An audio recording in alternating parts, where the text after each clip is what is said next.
मंडळी, उमेदवारी अर्ज दाखल करण्याच्या शेवटच्या दिवशी तुफान नाराजी नाट्य या महाराष्ट्रानं पाहिलं। त्या नाटकाचं नाव होतं कुणी तिकीट देता का तिकीट। या नाट्यात प्रत्येक जण उच्चारू लागला, जगावं की मरावं हा एकच सवाल आहे।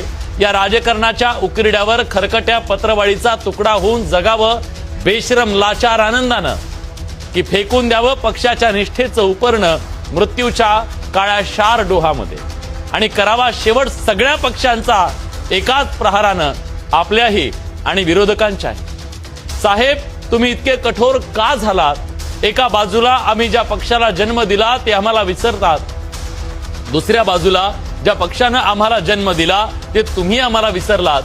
मग विस्कटलेल्या राजकीय करिअरचे हे सापळे घेऊन हे करुणा करा। आम्ही इच्छुकांनी कुणाच्या पायावर डोकं आदळायचं, कुणाच्या पायावर सांगणारे कुणाच्या पायावर। म्हणूनच म्हणतोय, एक इच्छुकाला कुणी तिकीट देता का तिकीट। एक तुफान एबी फॉर्म वाचून, उमेदवारी वाचून, साहेबांच्या माये वाचून, पक्षाच्या दये वाचून सगळ्या पक्षांच्या दारात हिंडतंय। जिथून कोणी उठवणार नाही अशी एक जागा धुंडतंय।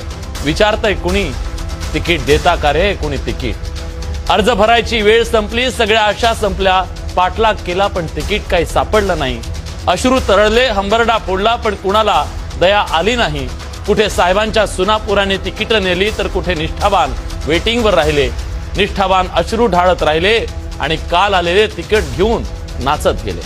आयारामांच्या गळ्यात तिकिटाची माळ आणि निष्ठावंतांच्या हाती टाळ, अशी राज्यातली आजची परिस्थिती। अर्ज भरायची वेळ संपली, हिरमुसलेला कार्यकर्ता अश्रू पुसत घरी परतला। संध्याकाळ झाली आणि 5 वर्षासाठी त्याच्या आशेवर पडदा पडला।